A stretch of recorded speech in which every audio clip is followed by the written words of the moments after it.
권성수 목사님의 설교 글 중에 이런 대목을 읽어본 적이 있어요. 여러분의 위기관리 능력은 어느 정도입니까? 이런 제목이었는데 인용해보자면 이런 내용이에요. 링컨 여러분 잘 아시죠? 링컨은 가난한 구두수송공으로 태어나 학교를 1년도 채 다니지 못했습니다. 9살 때는 어머니가 세상을 떠났고 23살 때는 직장을 잃었고 주의회 의원 선거에 나갔다가 떨어졌습니다. 24살 때는 회사를 차렸는데 1년도 못 되어 파산했고 그 빚 갚느라고 17년 동안 시달려야 했습니다. 26살 때는 사랑하는 여인을 백혈병으로 잃었고 그 때문에 링컨은 신경쇠약과 정신분열증으로 시달리다가 정신병원에 입원하기도 했습니다.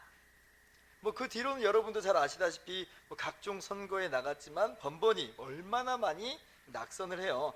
공식적으로 링컨의 실패를 한번 다 계수를 해보면 27번 실패한 것으로 기록되어 있어요. 밥 먹듯이 실패한 거죠.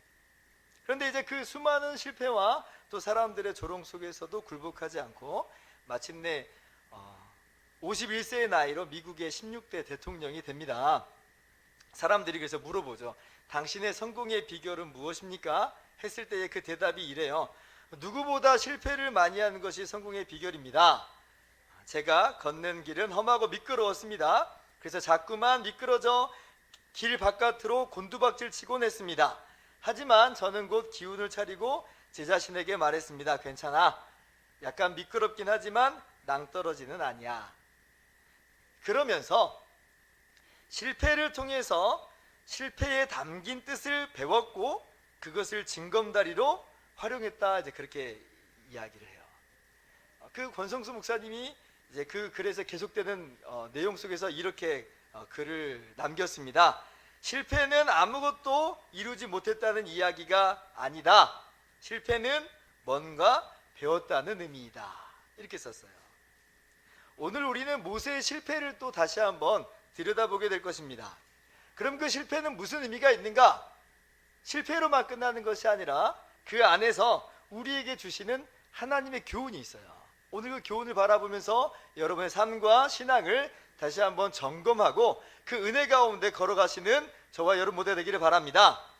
출애굽기 6장 말씀까지는 이 계속된 모세의 실패 그리고 모세의 낙심된 마음을 기록하고 있어요. 우리가 1월 달부터 계속해서 출애굽기를 보고 있는데 우리가 그때부터 보았듯이 모세가 40년 전에 모세 나이가 40세였을 때 자신의 힘으로 이스라엘 자손을 구원하려고 했지만 실패했죠. 모세의 나이가 80세가 됐을 때 이번에는 하나님의 부르심을 따라 하나님이 보내셔서 다시 한번 이스라엘 자손을 구원해내겠다고 나섰지만 또 실패했어요. 2차 시도 실패.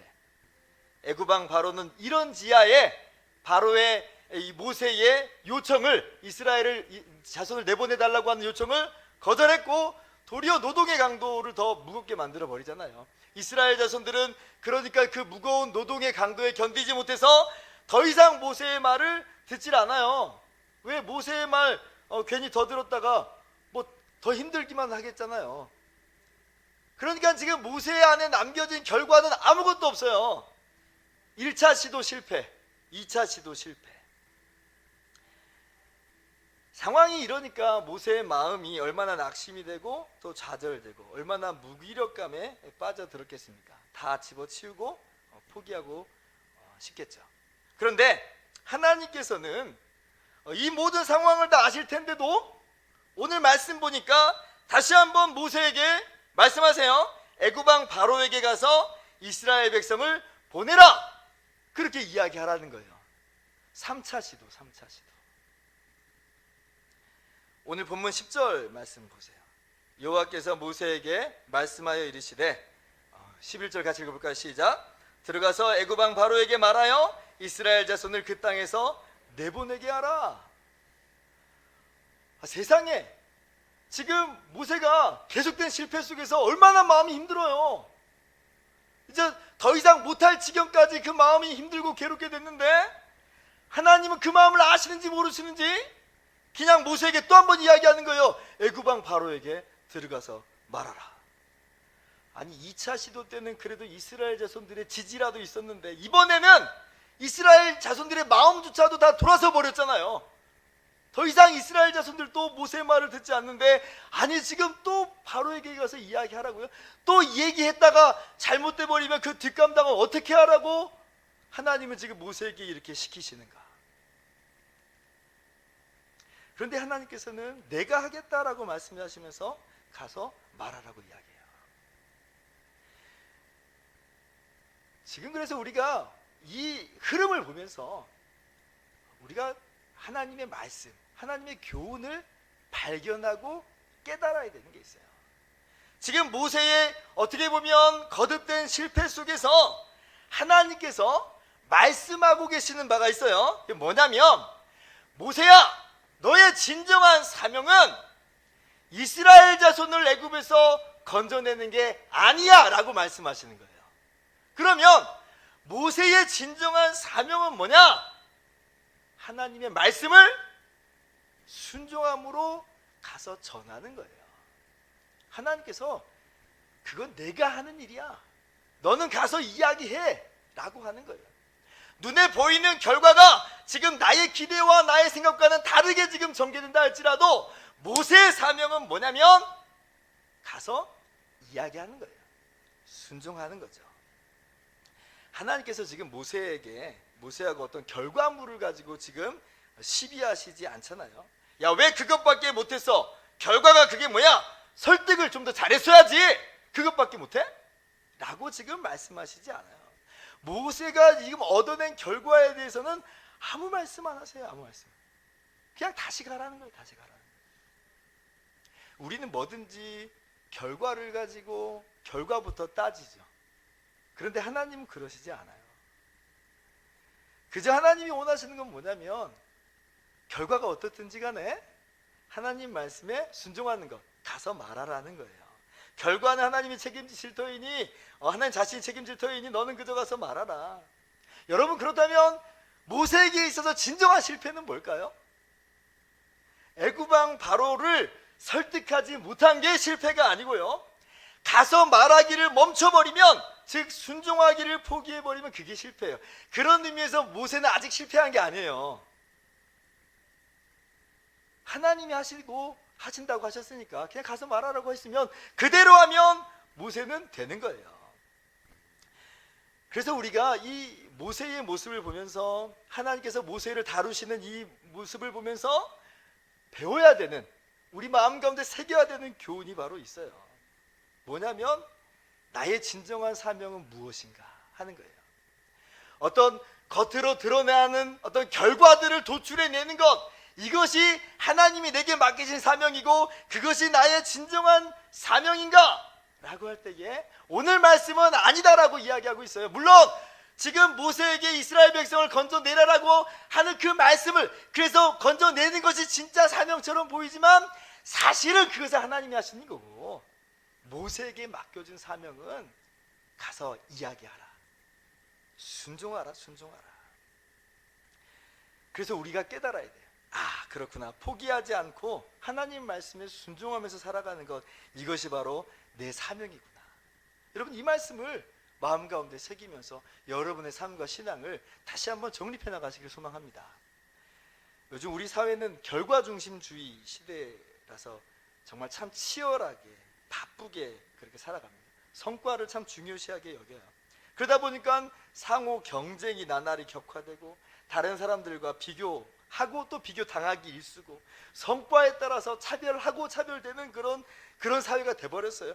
그러다 보니까 사람들이 얼마나 극심한 스트레스를 안고 살아가는지 몰라요. 그런데 그런 사고방식을 우리도 모르게 은연중에 교회 안까지 끌고 들어와요. 그래가지고 신앙생활할 때도 결과 중심적인 그런 신앙생활을 할 때가 참 많아요. 그래서 결과들이 겉으로 도출되지 않으면 내가 신앙생활을 제대로 못하는 것처럼 보이고 신앙생활 엉망으로 한 것 같이 자책감이 들어요. 결과에 대해서 끊임없이 스스로에게 점수를 매기고 있고 또 다른 사람에게 대해서도 채점을 하면서 그렇게 지내는 그런 경우들이 더러 있어요. 그러나 그렇게 겉으로 나타난 결과들을 가지고 채점하는 것, 그것이 정말 올바른 신앙생활의 양상인가? 그렇지 않아요. 그렇게 점수 매겼다가는요, 오늘 모세는 낙제점이에요. 낙제점. 모세만이에요. 구약 성경에 나타난 여러 선지자들이 얼마나 하나님의 말씀을 들고 구약 이스라엘 백성들에게 이야기해요. 그러면 그때마다 이스라엘 백성들이 회개하고 수다하고 허다한 무리들이 하나님께로 돌아왔나요? 그렇지 않아요. 결과만 보면 낙제점들인 그런 하나님 사람들이 참 많아요. 제가 무슨 결과를 어떤 중요하지 않다라고 말씀드리는 게 아닙니다. 우리가 결과를, 열매를, 눈에 보이는 그런 결실들을 맺어내려고 애를 쓰지만 진정한 사명이 뭔가, 내가 정말 가장 마음을 기울여야 되는 게 뭔가에 대해서 말씀드리는 거예요. 겉으로 드러난 결과보다도 그 내면에, 그 중심에 있는 바 하나님의 말씀에 순종하는 것, 눈에 보이는 결과가 당장 드러나지 않는다 해도 나는 여전히 하나님 말씀에 순종하면서 나아가리라고 하는 것, 이것이 저와 여러분에게 맡겨주신 진정한 사명이라는 걸 여러분 기억하셨으면 좋겠습니다. 믿으시기 바랍니다. 예수님께서 그래서 제자들에게도 사명을 맡겨주실 때도 마찬가지예요. 주님께서 십자가에서 죽으시고 부활하실 때 제자들에게 명령하시잖아요. 온 천하에 다니면서 복음을 전파하라 말씀하세요. 근데 그때에 할당량 부여하시고 결과물 채우라고 말씀하신 대로 제가 본 적이 없어요. 베드로에게, 베드로 너는 그러다 100개, 교회 100개 정도 세워라. 요한 너는 한 교회 50개 정도 세워라, 이렇게 말씀하시지 않았어요. 제자들에게 그저 온 천하에 다니며 만민에게 복음을 전파하라 말씀하셨어요. 그들에게 말씀을 전파하고 가르쳐 지키게 하라 했지, 어느 정도 규모와 어느 정도 결과들을 도출해내야 너희가 진짜 내 제자답게 잘했다, 그렇게 말씀하시지 않았다는 거예요. 여러분, 우리가 해야 되는 일은 바로 여기에요. 순종하기만 하면 되는 거예요. 말씀하신 대로 살아가면 돼요. 우리의 씨름은 눈에 보이는 결과들을 도출해내는 씨름이 아니고 하나님 말씀에 순종하는가 불순종하는가, 이 씨름이라는 것, 이게 바로 우리의 신앙의 모습이에요. 시중에 나는 정직한 자의 형통을 믿는다라는 책이 있어요. 감사하게도 하나님 말씀대로 정직하게 살았더니 문제가 해결되고 번성하게 되었다고 하는 좋은 결과들이 나왔다고 하는 참 유익한 간증 책자입니다. 좋아요. 그러나 여러분, 때로는 정직해서 더 힘들어진 경우도 있고 심지어 망하는 경우도 있습니다. 그러면 그 나타난 결과를 보고 하나님이 시비하시겠는가? 아니죠. 아니죠. 지금 결과가 눈앞에 어떻게 나오고 있든지 간에 하나님 말씀대로 정직하게 하고 있다면 성공적인 인생을 살아가고 있는 거예요. 하나님께서 그에게 핀잔 주시겠습니까? 하나님 나라 우리가 도착했을 때에 야 너 그것밖에 못했냐고 하나님께서 말씀하시겠습니까? 그렇지 않겠죠. 도리어 우리를 위로하시고 잘했다, 착하고 충성된 종아, 네가 내 말에 순종했구나, 내 말을 따랐구나, 그렇게 말씀하시지 않겠어요? 그러므로 여러분, 이 땅에 살아가는 동안 우리의 진정한 사명은 어떤 눈에 보이는 외적인 결과들을 도출해내는 것보다도 더 중심에 있는 것은 하나님 말씀대로 하나님 말씀에 순종하면서 살아가는 것임을, 이 모세의 실패를 대하시는 하나님의 모습을 통해서 깨닫고 발견하고 적용하시는 여러분 모두 되기를 주님의 이름으로 축원합니다. 두 번째로, 하나님께서 이 모세의 실패를 대하시면서 우리 가운데 교훈하시는 바는 뭐냐면, 하나님은 끊임없이 실패하고 넘어지는 모세를, 우리를 용서하시고 용납하시는 신실하신 하나님이라는 것을 여러분 깨닫고 여러분의 신앙 가운데 적용하시기 바랍니다. 모세가 정말 실패합니다. 모세가 정말 실패해요. 지금 바로가 보내지 않고 이스라엘 백성이 모세 말을 듣지 않게 된 이 현상이 실패한 게 아니라, 오늘 말씀 보니까 모세가 그것들 때문에 자신이 불신앙의 나락으로 의심으로 돌아가 버린 것이 정말 실패예요. 12절 말씀 한번 같이 봅시다. 한번 읽어볼까요? 시작. 이스라엘 자손도 내 말을 듣지 아니하였거든 바로가 어찌 들으리까? 나는 입이 둔한 자니이다. 지금 모세가 이 모세에게 말씀하신 하나님께서 뭐라고 말하냐면, 바로가 어떻게 듣겠습니까? 나는 입이 둔한 자입니다. 이게 무슨 말이냐면, 가라라고 말씀하실 때 나 못 가겠습니다, 나 안 갈랍니다, 이 얘기예요. 이게 출애굽기 3장에 우리가 전에서 보았듯이 하나님께서 모세를 부르실 때에 모세가 사실 5번 거절하죠. 그래서 나는 못합니다, 나는 입이 뻣뻣하고 혀가 둔합니다 라고 하면서 거절을 했어요. 그런데 이제 하나님께서 기어코 설득하셔서 보내시잖아요. 보내세요.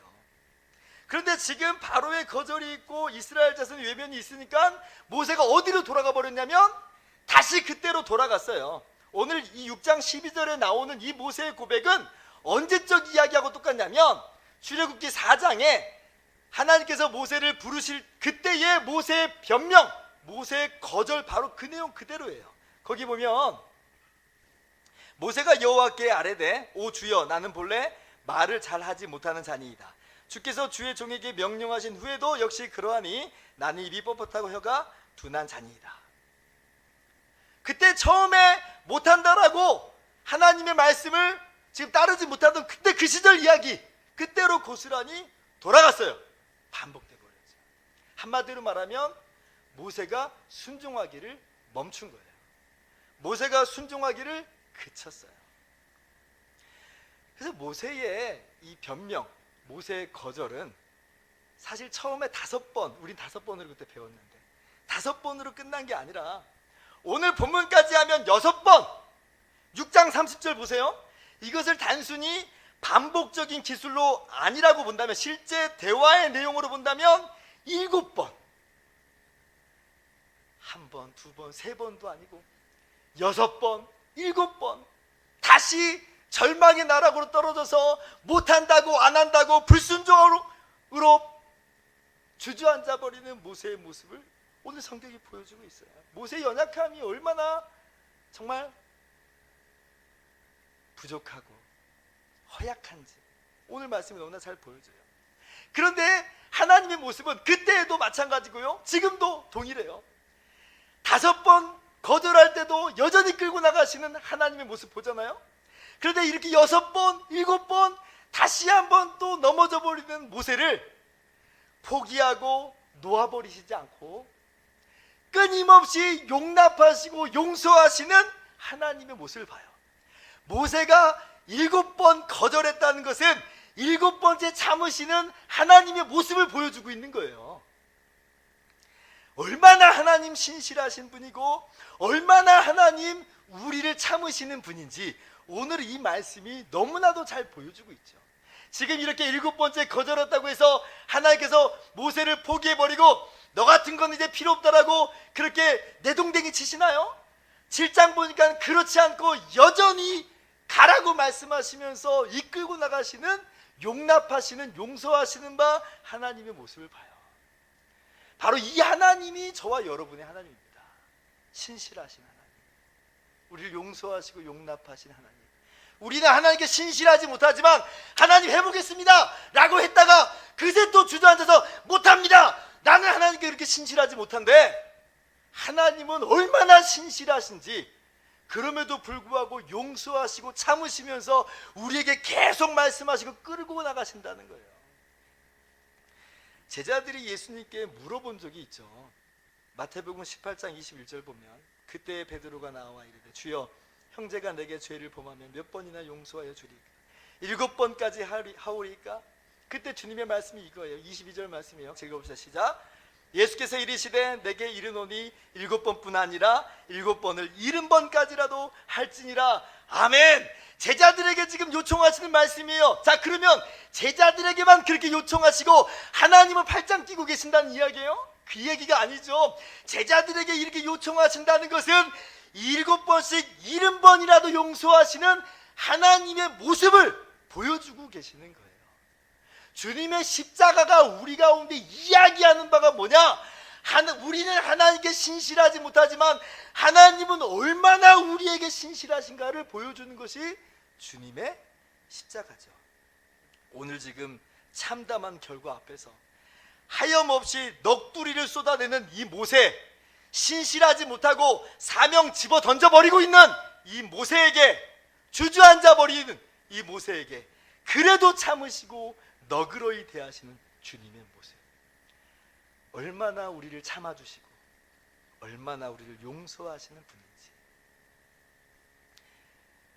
초대교회 교부인 어거스틴이 하나님의 도성이라는 책에서 이렇게 이야기합니다. 그리스도인들의 하나님은 아주 높은 곳에서 그들을 위하여 낮은 곳으로 내려오신 분이시기 때문에 어떤 지옥적인 상황에서도 그들을 버리지 않으신다. 절대 포기하지 않는다는 얘기예요. 그뿐만이 아니죠. 택하신 그리스도인들을 위해서 대신 십자가에서 죽으시기까지 하셨는데 주님이 주님의 백성들을 포기하시겠어요? 용서하세요. 오늘도 십자가로 우리를 용서하시고 내일도 우리의 연약함을 부둥켜 안으시면서 용서하시고 끌고 나가시는 그 하나님의 은혜를, 신실하신 하나님의 그 모습을 오늘 여러분 깨닫고 여러분의 신앙을 다시 한번 빚어가시길 소망합니다. 그 은혜를 악용하자는 이야기가 아니고 우리를 끊임없이 용서하시고 용납하시는 은혜를 알므로 오늘도 회개하며 나와 그리고 다시 한번 주의 말씀 그 사명 붙들고 살아가는 저와 여러분 모두 되기를 주님의 이름으로 축원합니다. 세 번째, 오늘 말씀을 통해서 주님께서 우리에게 교훈하시는 바는 이 거듭된 실패 속에서 결국 우리에게 궁극적으로 하신 말씀 뭐냐? 하나님의 일은 우리가 하는 것이 아니고 하나님이 친히 하신다는 말씀이에요.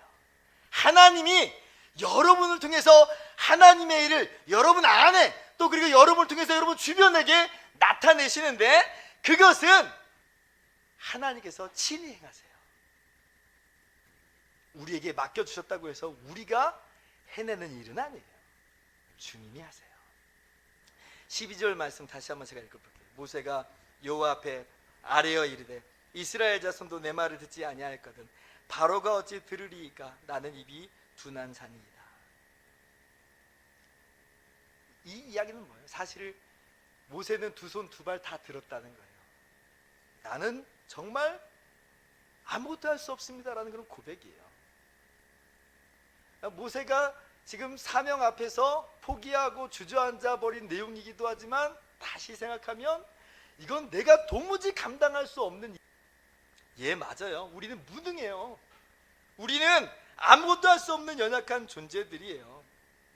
그러나 우리가 출애굽기를 통해서 발견하는 내용은 뭐냐면 그렇게 무능하고 아무것도 할 수 없는 모세를 통해서 하나님이 이스라엘 백성을 구원하시고야 말더라라는 것을 우리는 출애굽기에서 봐요. 얼마나 위대하신 하나님인지, 얼마나 능력이 많으신 하나님인지 우리는 봅니다. 우리가 오늘 말씀을 통해서 그리고 성경을 통해서 발견해야 되는 내용은 뭐냐면 하나님은 우리의 무능함과 우리의 연약함마저도 끌고 가시면서 반드시 이루어내고야 마시는 전능하신 하나님이라는 것을 여러분 잊지 않고 기억하시기를 소망합니다. 하나님의 열심은 우리가 생각하는 정도가 아니에요. 하나님의 열심은 기어코 이루어내고야 많은 열심이에요. 거기에는 우리의 연약함과 우리의 조건이 영향력을 미치지 않아요. 하나님의 신실하심과 하나님의 능력이 이루어내는 거지 우리 편에 달려있는 그런 내용은 아니라는 거예요. 여러분, 여러분의 구원을 한번 생각해 보세요. 여러분의 구원이 여러분의 능력과 여러분의 조건에 의해서 결정되었고 앞으로도 결정되는 내용입니까? 그렇지 않잖아요. 우리는 부패했고 우리는 연약하고 무능하지만 하나님이 구원해내셨고 지금도 끌고 가시고 마침내는 그 나라에 이르기까지 하시잖아요. 이 하나님의 열심을 무엇과 비교할 수 있고 무엇과 견줄 수 있겠어요? 하나님은 우리의 인생 가운데 개입하셨습니다. 그 개입하신 것으로 우리의 인생을 영원히 완전하게 이끌고 나가실 분이에요. 여러분 이 사실을 믿음으로 나아가시기를 소망합니다. 주님의 십자가를 바라보세요. 주님의 십자가를 바라보세요. 그 십자가는 우리의 무능의 고백이에요. 우리가 무능하지 않으면 주님의 십자가를 믿지도 않고 의지하지도 않을 거예요. 그러나 저와 여러분이 주님의 십자가를 믿었다는 이야기는 나는 나 스스로를 도무지 구원할 수 없는 죄인입니다. 그리고 앞으로도 나 스스로를 건져낼 자격과 자신이 없습니다라는 고백으로 믿은 거잖아요. 그죠? 그러면 주님이 끌고 나가십니다. 주님이 끌고 나가세요. 이 하나님의 열심, 이 하나님의 신실하심을 여러분 믿음으로 여러분 인생을 기꺼이 주님 앞에 내어놓고 달려가시기를 소망합니다. 주님께서 이루시고 홀로 영광 받으실 줄을 믿습니다. 말씀을 마치도록 하겠습니다. 루카스 크라나으라고 하는 종교개혁 당시에 화가가 있어요.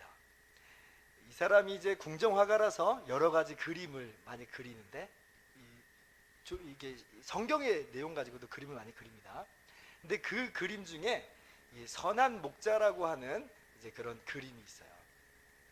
선한 목자라는 그런 주제를 가지고 많은 화가들이 그림을 그립니다. 이게 지금 누가복음 15장에 나오는 내용인데 이렇게 잃은 양 한 마리를 찾고 찾는 목자의 이야기, 그리고 결국 찾아내고야마는 이 목자의 이야기를 지금 그림으로 이제 표현한 거예요. 그런데 이제 다른 그림하고 이 그림이 좀 차이가 있어요. 사람들의 주목과 주의를 끄는 내용은 뭐냐면 이 그림에서 나오는 목자의 모습은 얼마나 남루한지, 얼마나 그 몰골이 상해 있는지에 대해서 이 그림이 표현해줘요.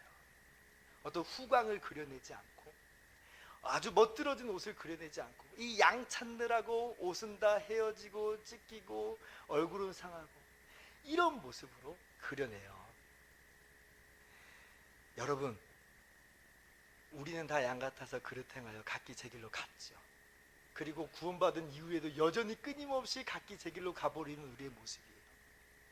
그런데 우리 신실하신 하나님, 우리 주님은 어떤 분인가?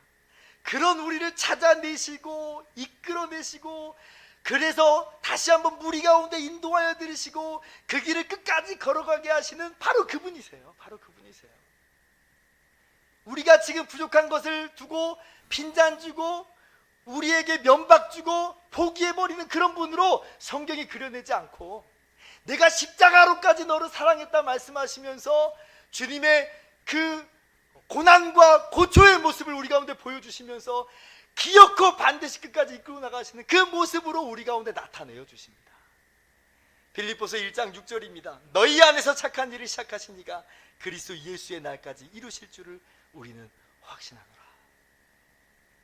오늘 모세의 실패를 단순히 실패로만 보지 말고 그 실패 속에서 역사하시는 바 신실하신 하나님을 발견하고 그 주님의 놀라운 은혜를 여러분 마음속 깊이 새기시는 저와 여러분 모두 되기를 바랍니다.